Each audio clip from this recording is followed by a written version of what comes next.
တော့ချိန်ယူလို့ရတယ်အခုတို့ရှင်းနေလို့ရှင်းတို့မရှင်းနေပြဿနာကမင်းရှင်းအဲ့တော့တတိယအစလိုက်ရှင်းနေလို့ရှိရင်မင်းဘယ်လိုလုပ်ဖျားနဲ့အချိန်ယူလို့ရမလဲဒီကျမတို့ကောင်းတယ်လေအဲ့ဒီလိုပဲအကေ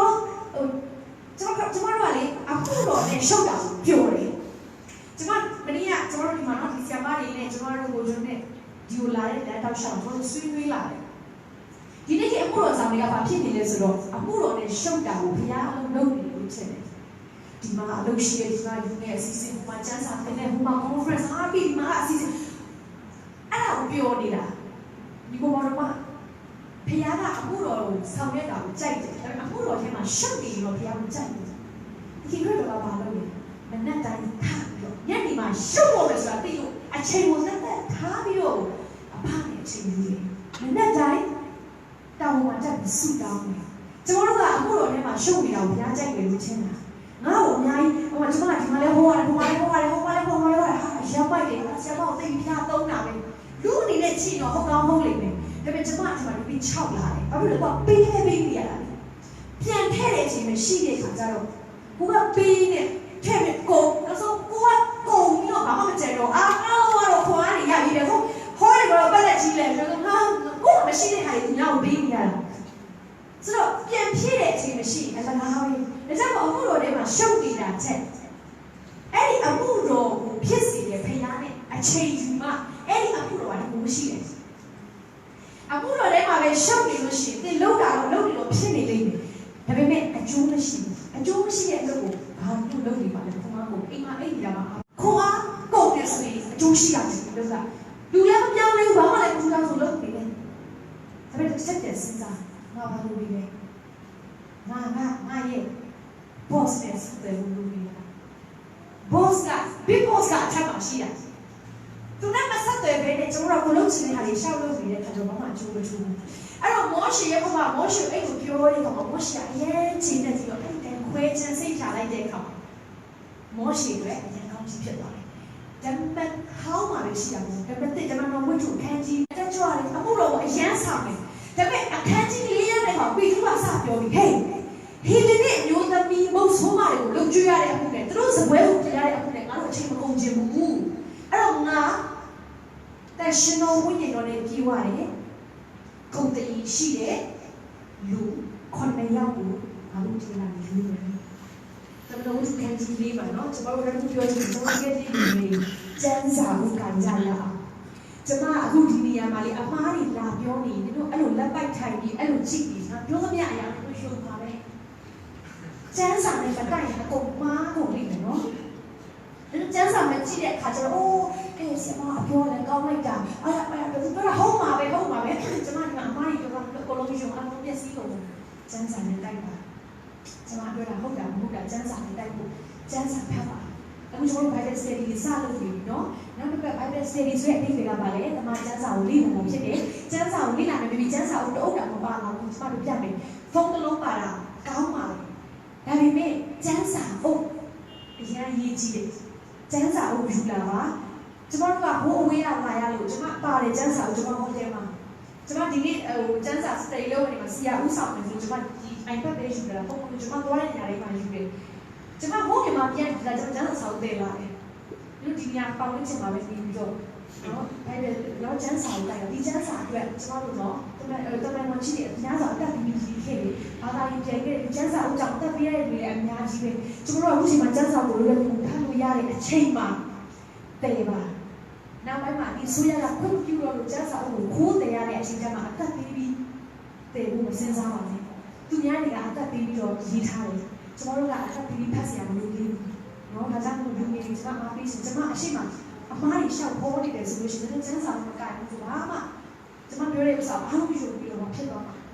နော်အဲ့ဒါကြောင့်ကျန်းစာအုပ်ကိုယူခဲ့စီခြင်းနဲ့နောက်ခါလေးတော့ယူခဲ့ပါပြန်သွားလို့ကျွန်တော်ပြောဟုတ်ပြီအဲ့တော့ပေထူကအဲ့လိုမျိုးစဉ်းစားတယ်ငါတို့ကတော့ဘုရားနှုတ်ဘတ်တော်ကိုဖတ်ပြီးတော့ငါတို့ပြင်ဆင်မယ်တမန်တော်သူခန်းကြီးလေးထဲမှာကျွန်မအခုပြောလို့စကားစာကိုဟုတ်ပြီအဲ့တော့ပြန်ဖတ်ပါလို့ပဲအားပေးချင်ပါတယ်အဲ့လိုပြောပြီးတဲ့အခါမှာအကုန်လုံးကအိတ်ကြိုက်တယ်အဲ့ဒီအထဲမှာရွေးတဲ့9ယောက်ကဘာလို့ပါလဲဆိုတော့စတီဗင်ပါတယ်အဲ့ဒီစတီဗင်ကဘာလို့လဲဆိုလို့ရှိရင်အသက်အငယ်ဆုံးမာတူရာရဲ့အဓိပ္ပာယ်ကဘာလဲဆိုတော့ခရစ်တော်ကြောင့် ယုံကြည်ခြင်းတရားကြောင့်အသက်ပေးလိုက်တာဆိုတော့အဲ့ဒီတေတီဖန်ကဒီမှာအသက်ဆုံးနေဘယ်ရောက်ရှိလဲရောမရှိဒီမှာလည်းဆက်နေတာဟုတ်လားโอเคတယောက်ရှိတယ်လက်ထောင်လို့ဟုတ်ပြီတယောက်ရှိတယ်တေတီဖန်ကအဲ့ဒီ16နှစ်အရွယ်မှာသူကအသင်းတော်ရဲ့တင်းတောက်ဖြစ်နေပြီတင်းတောက်ဆိုတာဘာလဲလူတွေကိုပြုစုတဲ့လာတဲ့ခါမှာ welcome လုပ်တယ်နော်လူတွေအတွက်စပွဲပြင်ပေးတယ်အစိတ်ခံတဲ့အသက်အရွယ်ဖြစ်နေလုံးဝရင့်ကျက်ခြင်းနဲ့အဲ့ဒီတေတီဖန်ကအဲ့ဒီ9ယောက်ထဲမှာပါတယ်တမန်တော်ဝတ္ထုအခန်းကြီး9လောက်ရောက်လာတဲ့အခါမှာ9 6လောက်မှာဘာပြဿနာဖြစ်လဲဆိုတော့တေတီဖန်ကအဲ့ဒီမှာတရားဟောတာတရားစရမှာတရားဟောတဲ့အခါမှာသူပြောတဲ့စကားထက်လုံးအကြီးကိုအသက်18နှစ်အရွယ်လူငယ်လေးပြောတဲ့စကားကတကိုးပါလို့နှုတ်သက်တည်နေရှိရန်သက်တည်နေရှိတကိုးပါလို့သူနှုတ်ပါလို့ဒီလိုမှတ်တမ်းတင်တယ်သူပြောတဲ့စကားကထက်တယ်ဆိုလည်းဖော်ရီရှယ်ရီရောကယူကအသက်ကြီးသူတွေရဲ့ဒီခေါင်းထဲမှာအဲ့ဒီခါတွေကိုသူတို့မခံနိုင်ဘူးသူပါစကားတွေပြောလေမင်းတို့မောရှိတဲ့ချက်ကဘိုးဘီတွေကိုတတ်ခဲ့တယ်အခုခရစ်တော်လောကထဲမှာတင်တဲ့ဟဲ့သူအဲ့ဒီရုပ်လေးကိုသူဟောတာအသက်18နှစ်အဲ့တော့ချက်တာရဲ့အနောက်ကအကျိုးဆက်တာဘာဖြစ်လဲဆိုတော့နောက်ဆုံးမှာကြောက်ခဲနဲ့ပေါက်ပြီးတော့တက်ခိုင်းတယ်သိသွားတယ်ပဲအဲ့ဒီဖွဲ့တွေကဘယ်လိုလဲပါလဲဆိုတော့ရှော့လို့လည်းပါတယ်ရှော့လို့ကမကြခင်မှာတမန်တော်ကြီးပေါ်လို့ဖြစ်လာမယ်တယောက်ဖြစ်တယ်ဆိုအဲ့ဒီရှော့ကလည်းအဲ့လိုတက်တဲ့ထဲမှာဝင်ခံတယ်လို့ကျမ်းစာတော့ကဟဲ့တက်ကြသူကြောက်ခဲနဲ့ပေါက်ဆိုတယ်အဲ့လိုပေါ်တဲ့ထဲမှာသူလည်းပါတယ်လို့ပြောတယ်ဆိုတော့ပြောစကားကတော့ထက်လုံးအကြည့်ရင်တော့ကြောက်ခဲနဲ့ပေါက်ခံတယ်လို့ပြောတာမဟုတ်ပါဘူးဒါပေမဲ့ခရစ်တော်ကြောင့်ထက်လို့တင်ကြောက်ခဲနဲ့ပေါက်ခံရတယ်ဆိုရင်အဲ့ဒါဘုရားရဲ့ဘုံတော်ပဲဖြစ်တယ်ခံကျင်တယ်အာမင်အဲ့တော့ကျွန်မပြောချင်တာကအဲ့တော့အကုန်လုံးအဲ့လိုရွေးချယ်ပြီးတဲ့နောက်မှာပေါ်လို့ရှိပေထူးကအချိန်များကြီးရသွားတယ်သူတို့အချိန်ရတာကဘာဖြစ်လို့လဲဘုရားနဲ့သူတို့အချိန်ယူရတယ်သူတို့ဘုရားနဲ့ဘာဖြစ်လဲဆိုတော့ပို့ပြီးတော့မှအချိန်ပေးလို့ရတယ်သူတို့ဘုရားနဲ့ပို့ပြီးတော့မှနီးစပ်တယ်သူတို့ဘုရားနဲ့ပို့ပြီးတော့အချိန်ယူလို့ရတယ်လေအသင်းတော်ဟာနှုတ်ကပတ်တော်ထဲမှာသွားနိုင်ပြီဖြစ်တယ်အရှိကသွားတဲ့ခေါင်းဆောင်ကနှုတ်ကပတ်တော်မဖတ်ဘုရားနဲ့အချိန်မယူဘဲနဲ့ဒီအသင်းတော်ကိုဥဆောင်ဖို့မဖြစ်နိုင်ဘူးကွာမဘုရားစကားမကြားဘဲနဲ့ဘုရားရဲ့ပုံကိုဘယ်တော့မှဥဆောင်မရဘူးဒါကြောင့်ဒီနေ့ကျွန်တော်ဒီမှာရှိတဲ့လူတွေခေါင်းဆောင်ဥက္ကဋ္ဌတွေနော်ကျွန်တော်တို့ဒီမှာရှိတဲ့ညီကိုမောင်ကခေါင်းဆောင်ပိုင်းမှာတာဝန်ယူတဲ့လူတွေကသူတို့ဘုရားစီကနေခွန်အားမရဘဲနဲ့ဘုရားရဲ့စကားတန်ကိုမကြားဘဲနဲ့ဒီလူတွေကိုဥဆောင်မယ်ဆိုရင်ဘွဲတော်ဖြစ်တယ်အကျိုးမရှိဘူး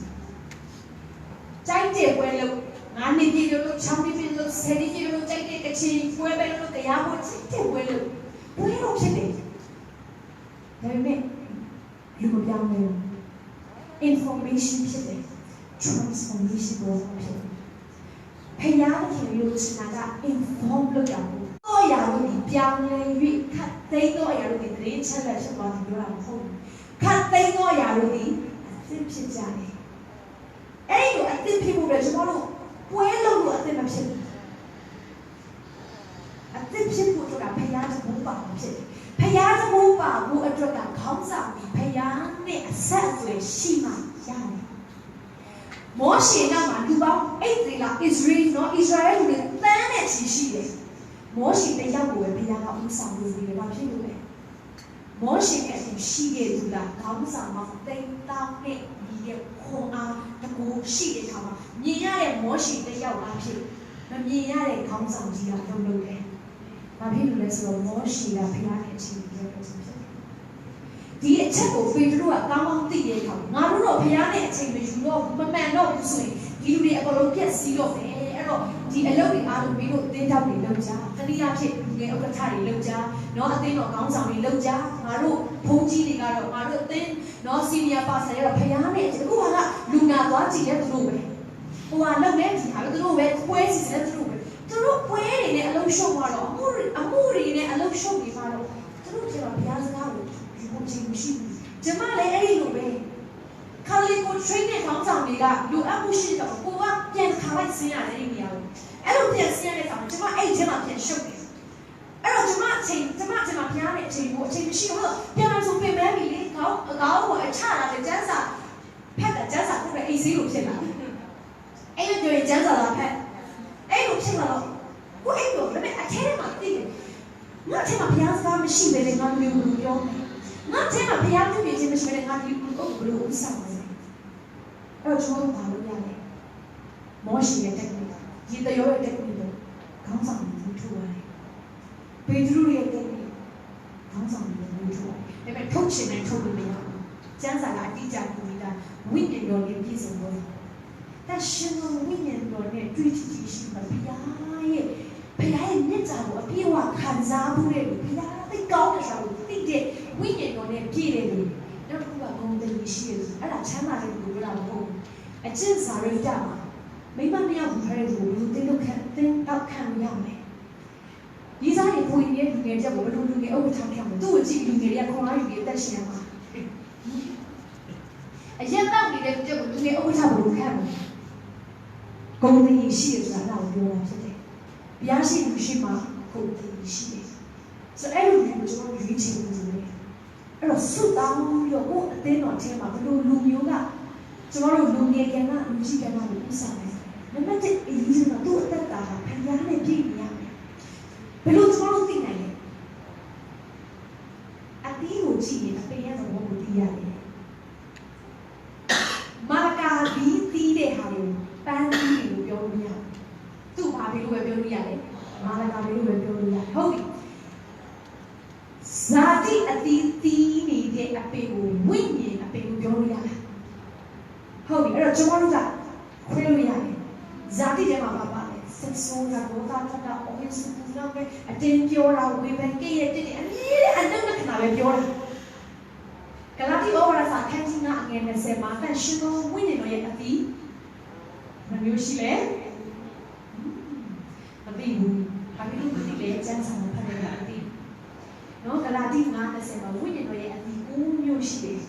ချစ်ခြင်းဝါမြောက်ခြင်းစိတ်ရှိခြင်းပြီးခံခြင်းကောင်းမြတ်ခြင်းလူညက်သိမ်ဝေးခြင်းသစ္စာရှိခြင်းကာမဂုဏ်ချုပ်ခြင်းဘာအတွက်လဲလားဂလာတိ9:20ဂလာတိဩဝါဒစာကဒီမဲ့တစ်မှာရှိတယ်မဟောင်းမှာရှိလား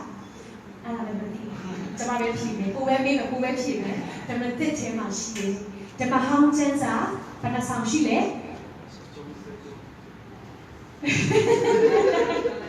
ဟုတ်လို့လား20နဲ့9ဆောင်ရှိအဲ့ဒါဓမ္မတစ်က29ဆောင်ရှိတယ်ဓမ္မဟောင်းက36ဆောင်ရှိတယ်စုစုပေါင်းကျမ်းစာက66ဆောင်ပဲကျွန်တော်တို့ကက်သလစ်ကနောက်ကျမ်းစာအုပ်တွေထပ်ပါသေးတယ်စုစုပေါင်းလည်းဘယ်လောက်ရှိမှကျမ်းစာအဲ့ဒါ7ကျမ်းရှိတယ်နော်အဲ့တော့ပြောချင်တာကဖခင်ရဲ့နှုတ်ပတ်တော်စကားဘုရားနှုတ်ပတ်တော်စကားပဲဒါကျွန်တော်တို့အားကိုးနေတယ်ကျမ်းစာဖတ်လို့လက်ထဲမှာလည်းကျမ်းစာအုပ်တွေဟုတ်တယ်လားကျွန်တော်တို့ကိုင်လို့ရတယ်ကိုင်ကြပါဒီပေါ်မှာလို့နော်အဲ့တော့ကျွန်တော်အားပေးချင်တယ်ဟုတ်ပြီချစ်ချင်းမြတ်တာအတီးဝမ်းမြောက်ခြင်းအတီးအများကြီးရှိတယ်9မျိုးရှိတယ်အဲ့တော့ကျွန်တော်ကဒီလူသိငယ်တာဖြစ်ဖြစ်ဒီလူကြီးဟာပဲဖြစ်ဖြစ်သူဟာတကယ်ဖခင်ရဲ့ဝိညာဉ်တော်နဲ့ပြည့်ရဲ့ဟုတ်လားသိချင်သူ့ရဲ့အသက်ကမှတီးတဲ့အတီးကိုကြည့်လိုက်ချစ်ချင်းနဲ့အတီးတီးလာနဲ့အားလုံးချစ်တယ်လူတွေတော့အစိတ်ခံခြင်းနဲ့စလုံးသားရှိအားဆိုတော့ချစ်ချင်းနဲ့အတီးတီးလို့မင်းရဲ့လူချင်းရှိတာစကားပြောရတယ်ထားပြီးမှဆဲလိုက်ဆိုလို့ရှိရင်လည်းတော့ဘုတော်တွေကောင်းဆောင်မဟုတ်သေးဘူးစိတ်ကမရှိနေခုစီလာလို့မဟုတ်လေငါပြောလို့ရှိရင်ဒါတော့နားမလည်ဘူးလားဆိုရင်လေမဟုတ်သေးဘူးအဲ့တော့အပေရဲ့သဘောကိုသူဟာတကယ်ဝိညာဉ်တော်နဲ့ပြည့်ပြီးဖျားနဲ့ပြည့်တဲ့ဘုရားသိချင်သူ့အသက်ကမှနေစဉ်လှုပ်ရှားတဲ့နေရာကိုကျွန်တော်ရှိတယ်ဆိုရင်ဒီမှာတကယ်ကြားတဲ့ဖြစ်သွားမဖြစ်လားသူ့ကိုမလို့ဒီညပေးတယ်လားမပေးတယ်လားခဏလေးစောင့်တယ်လားသူ့ကိုဒီထက်ပိုပြီးတော့ရစ်ချက်လာအောင်ပြုစုပြီးတော့မှတို့ဒီညချစ်ချင်းကြီးကြီးတဲ့မှာမျိုးစိချရတယ်ရေရောက်တယ်ပောက်တာမဟုတ်ဘူးအတိအကျဉ်းစားတယ်ထိုးရကြတယ်ကျွန်တော်အသက်တာဝင်ကြီးချက်လာကိုချိန်ဆောင်ပါတယ်ကျွန်တော်လည်းချစ်ချင်းမြတ်တာဒီဝေးရတာဒီလိုမဟုတ်ဘူးအရင်လည်းဖြောက်နေပြီးတိတ်ချိုက်လည်းမဟုတ်ဘူးဒါပေမဲ့ဖျားကိုလက်ခံလိုက်တဲ့အခါငါပြောင်းလဲရမယ်ဒီဟာကိုဖျားကိုချိန်ကြိုးစားပြီးတော့ဖျားနဲ့ချိန်လိုက်တယ်ကြိုးစားရတဲ့ရှင်ကြီးတယ်အဲ့ဒီခါမှာတဖြည်းဖြည်းနဲ့ကိုယ်အသက်တာလည်းမှာဒါလည်းတော့ဖြစ်လာတယ်ဟိုဒီဒီကတော့ဖြစ်လာတယ်ဒီပေါ်ဒီမှာလူတယောက်စကားလည်းတော့ပတ်ခနဲ့ပြန်ပြောတယ်ဥစ္စာတော့သူ့နည်းနည်းစောက်ပြီးတက်လာအရင်ကတစ်ခါပြောတယ်တစ်ခါပြန်ပြီးပတ်တာအခုကတော့3ခါလောက်ပြောမှတစ်ခါတော့ပြန်ပြောတယ်သူတင်အောင်နေပြီနောက်ဆိုဒီချက်ပူပြီးတော့မှနှိခံတတ်လာတော့မယ်အဲ့ဒါတွေကတော့ကျွန်တော်တို့လေ့ကျင့်ယူရတယ်ဖြစ်တယ်အဲ့ဒီကျွန်တော်ဘာပြောချင်လဲဆိုတော့ဒီမှာပဲကျွန်မရက်လိုက်တော့မယ်ပြောရင်အများကြီးရှိသေးတယ်ဒါပေမဲ့မပြောတော့ဘူးနောက်တစ်ခါလာတဲ့အခါမှာထပ်ပြီးတော့တွေ့ဖြစ်တယ်ကျွန်တော်တို့ဆက်ပြီးစုံကြတာပေါ့အဲ့တော့ဘုံဆဲကျွန်တော်တို့လုပ်တယ် ဖုန်းဆက်လုပ်ခြင်းအပြင်ကျမတို့ရဲ့မူရင်းနော်ဒီ Sunday service မှာလူတွေကပို့ပြီးတော့ပါဝင်လာနိုင်တယ်အထူးသဖြင့်ကျမတို့ trainer တဲ့